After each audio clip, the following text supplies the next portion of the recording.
We are moving on to another factor. As you know, we've been doing one of the factors of awakening. They're really what I call the factors of optimal presence, the factors that start to come into play here when the mind gets more trained and there's more attention, yeah, and we're more fully attentive, more fully awake to what's going on in our experience internally and externally. Yeah. And the seventh one, we've done the first, the seventh one. And they do basically run in order. They build on each other to some extent, very much so, actually. The seventh one is equanimity. We're going to be spending the month on equanimity. Yeah. Equanimity. And equanimity is considered to be a very, very high evolved state in Buddhism practice.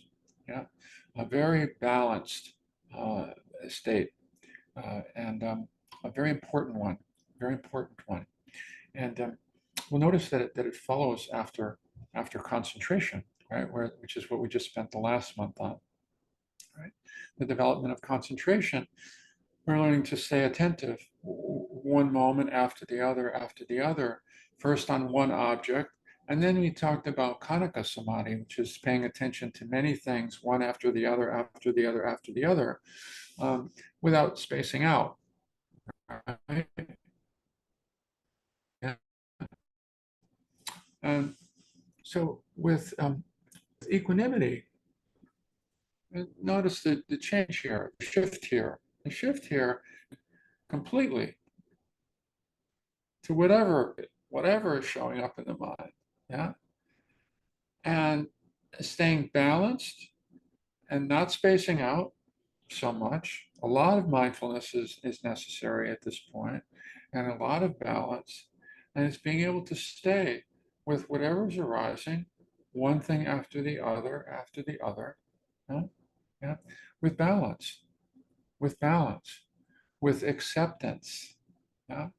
And um, with not so much attachment, with not so much grabbing, with not so much holding on, with not so much pushing away.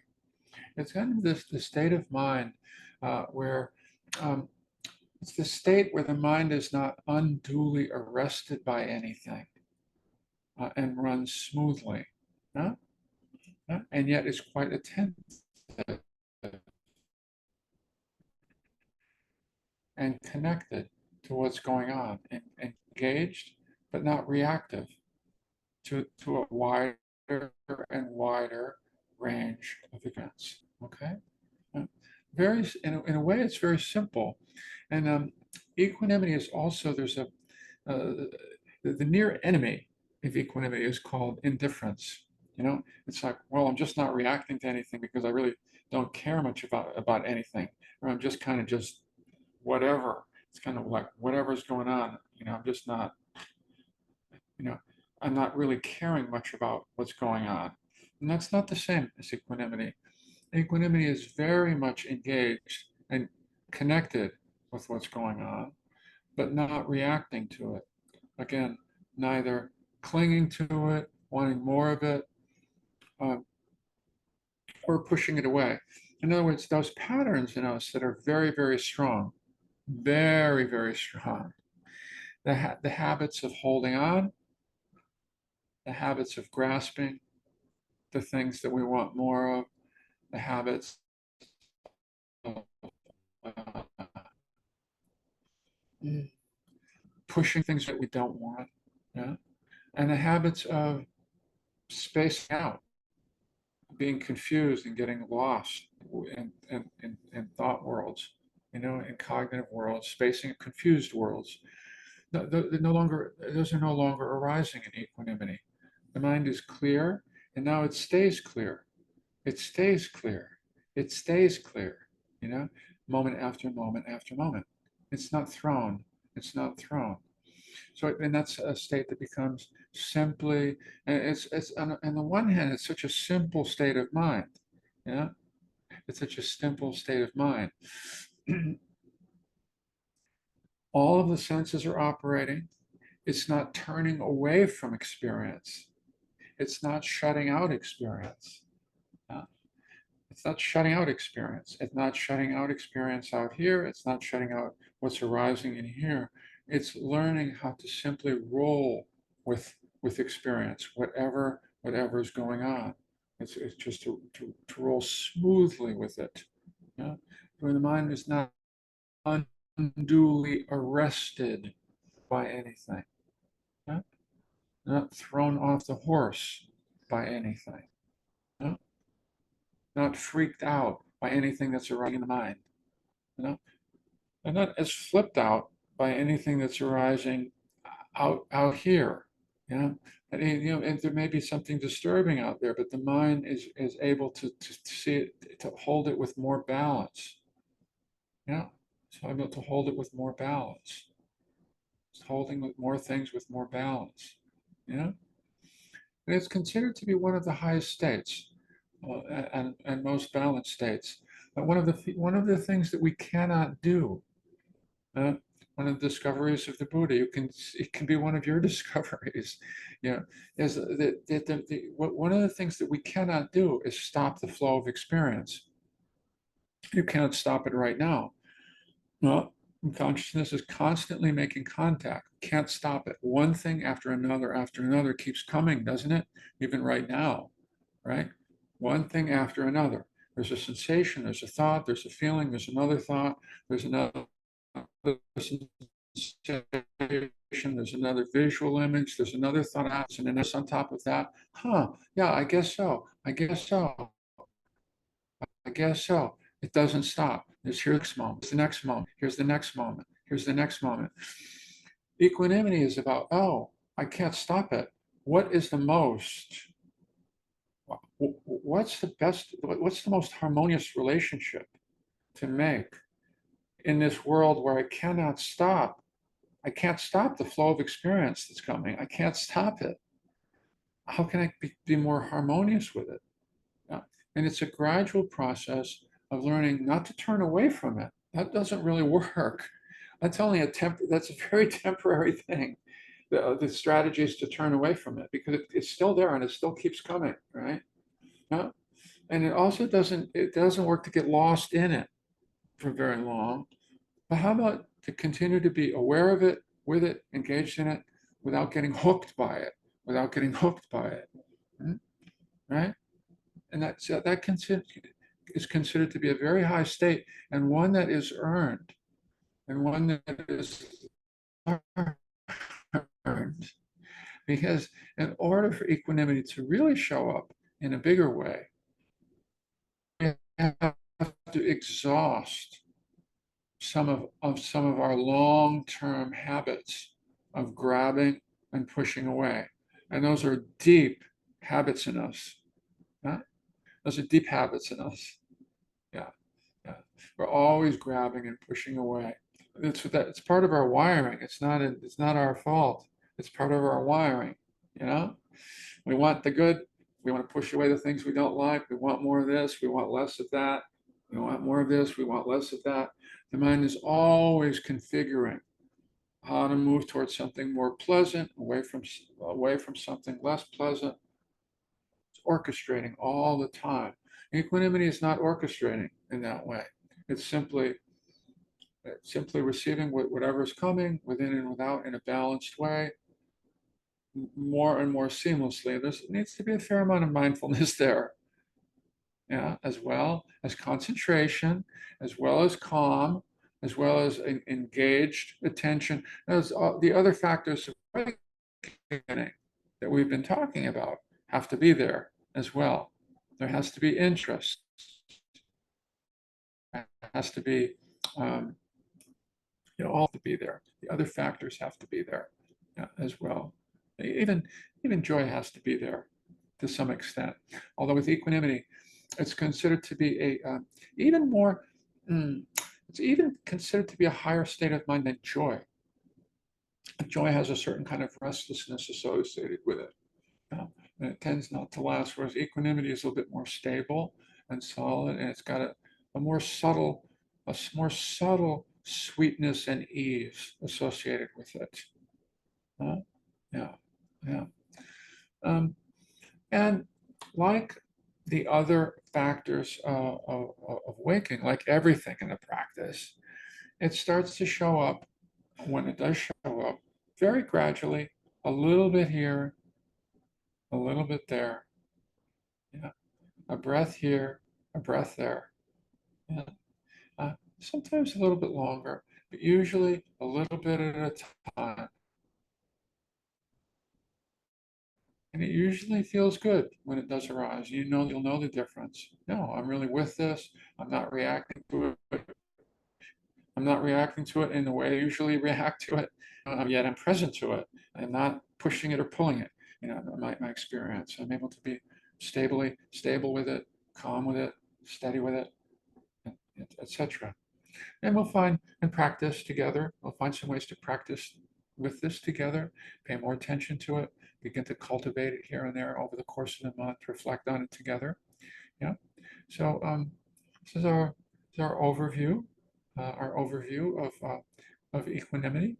And good news is we'll be spending the month of March on this together with you. So enough for this morning. Uh, let's open up the body and we'll practice together. Okay. So opening up. Oh.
When you're ready, I'm beginning to slow it down.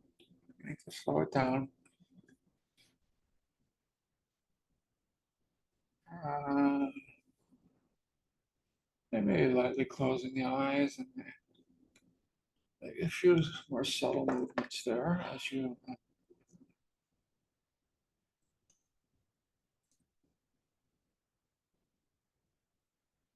come into a more stable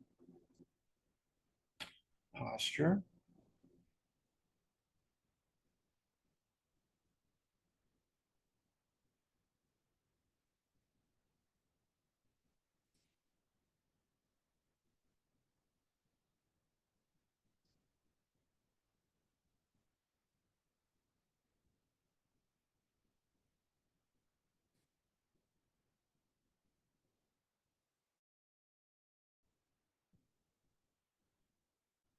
Forming the intention to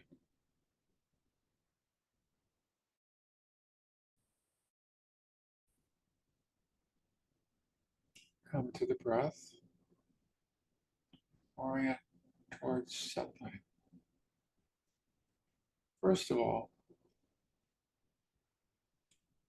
orienting toward a comfortable, yes, easeful breath.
And bringing care and interest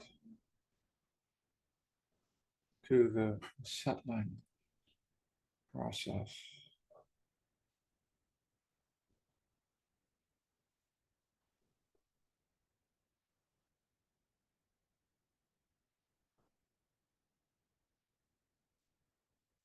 As if settling process were the priority here.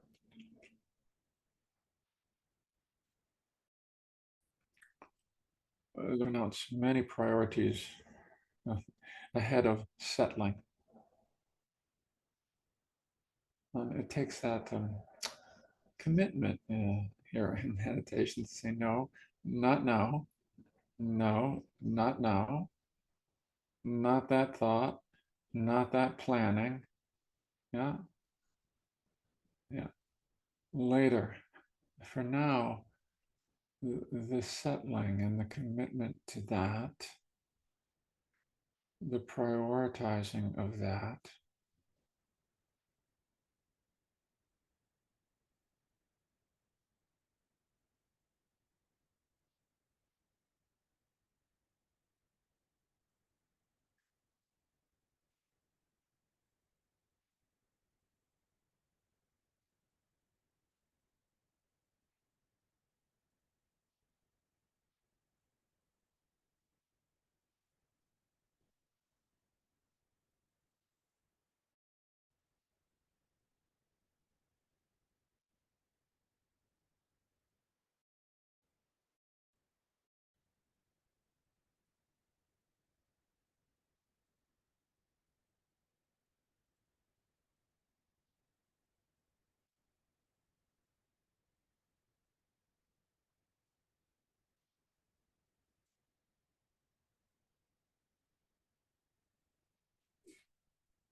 and when you find that the mind has gone running off into thought,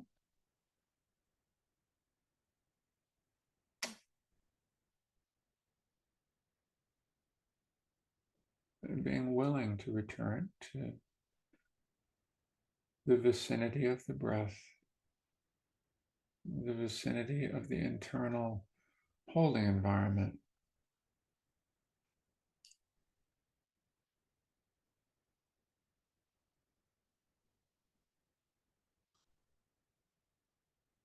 The settling process.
And softening,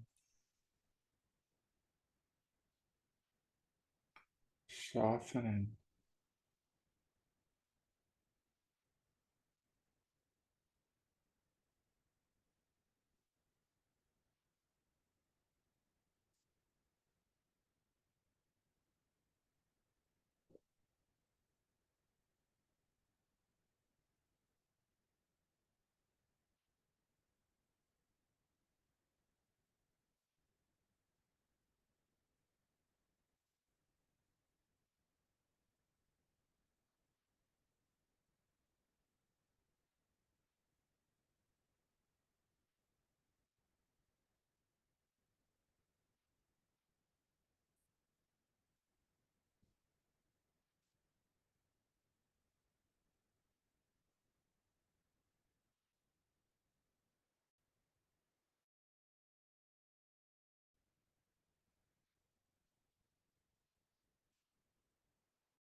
And in the last few minutes of the meditation, settling back,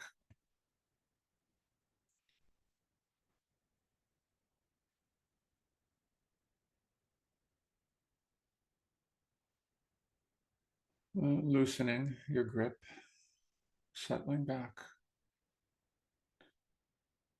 receiving experience, letting it come to you, letting the breath come to you.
Thank you, everybody.